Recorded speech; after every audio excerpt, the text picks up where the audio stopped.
Creative byte. இன்னைக்கு நம்ம குட்டிஸ் சுட்டிக்கு ஹெல்தியான ரெசிபி பார்க்க போறோம். பருப்பு சாதம். நம்ம நார்மலி சாம்பார் வச்சு கொடுத்தா அவங்க சாப்பிட மாட்டாங்க. இப்படி பருப்பு சாதமா செஞ்சு கொடுங்க. அது புரோட்டீன், அதனால ரொம்ப சத்து. இது எப்படி செய்யலாம் பார்க்கலாமா? வாங்க. தேவையான பொருள்: அரிசி நான் 3 கிளாஸ் எடுத்திருக்கேன்.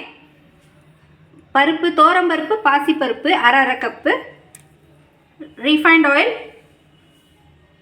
நெய், மஞ்சத்தூள், உப்பு, மிளகாப்பொடி, சாம்பார் பொடி, தாளிக்க கடுகு, உளுந்து, ஜீரகம், வெங்காயம் 2, தக்காளி 2, பச்சை மிளகா 4, கருவேப்பிலை. ரீஃபைண்ட் ஆயில் ஊற்றிக்கலாம். அதோட நெய்யும் ஊற்றிக்கலாம். எண்ணெய் காஞ்சிச்சு, கடுகு உளுந்து போட்டுக்கலாம்.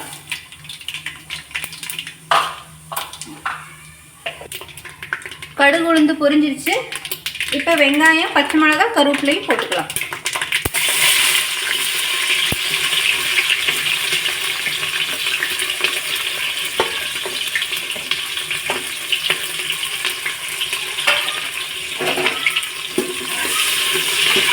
இதோட கொஞ்சம் உப்பு போட்டுக்கலாம். அப்போ சீக்கிரம் வதங்கிடும் வெங்காயம்.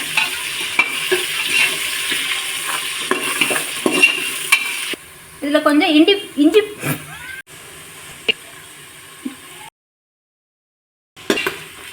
வெங்காயம் நல்லா வதங்கிடுச்சு. இஞ்சி பூண்டு பேஸ்ட் ஒரு கரண்டி போட்டுக்கலாம். இது லைட்டாக பச்சை வடை போனதுக்கப்புறம் தக்காளி சேர்த்துக்கலாம்.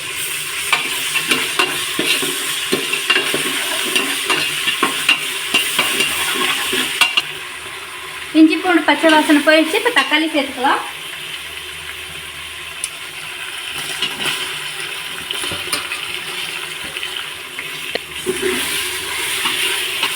நல்லா வதக்கிக்கிங்க. அதுக்கப்புறம் மசாலாவில் சேர்த்துக்கலாம். தக்காளி நல்லா வணங்கிடுச்சு. இப்போ மசாலாவில் சேர்த்துக்கலாம். மிளகாப்பொடி, சாம்பார் பொடி, மிளகாப்பொடி 1 ஸ்பூனு, சாம்பார் பொடி 2 ஸ்பூன் போட்டுக்கோங்க. மஞ்சள் பொடி நல்லா மிக்ஸ் பண்ணிக்கோங்க.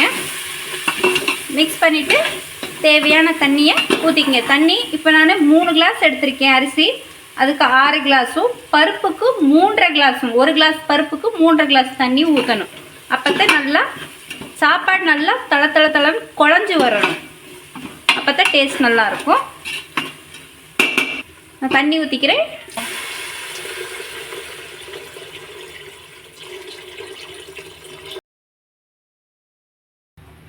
உப்பு போட்டுக்கலாம்.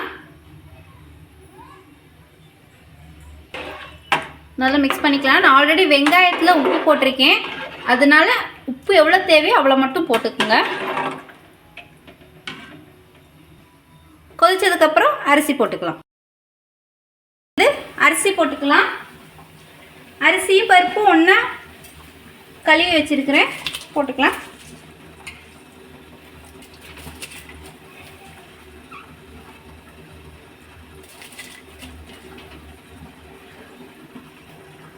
அரிசி போட்டதுக்கப்புறம் ஒரு கிண்டி விட்டுக்குங்க. அப்புறம் ஒரு கொதி வந்ததுக்கப்புறம் நம்ம விசில் போட்டுக்கலாம். மூடிக்கலாம். நல்லா கொதிக்குது. ஒரு கிண்டிட்டு நம்ம மூடி வச்சுக்கலாம். 3 விசில் விடுங்க.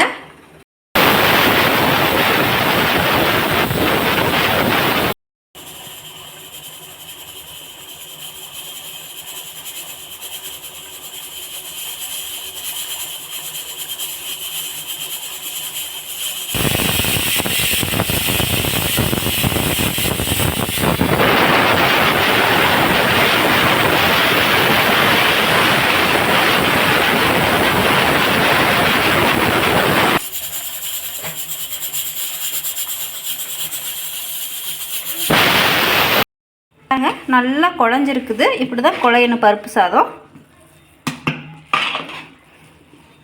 பார்த்தீங்களா எப்படி குழஞ்சிருக்கு. இப்படி தான் பருப்பு சாதம் குழஞ்சிச்சுன்னா பிள்ளைகளுக்கும் சாப்பிடவும் நல்லாயிருக்கும்.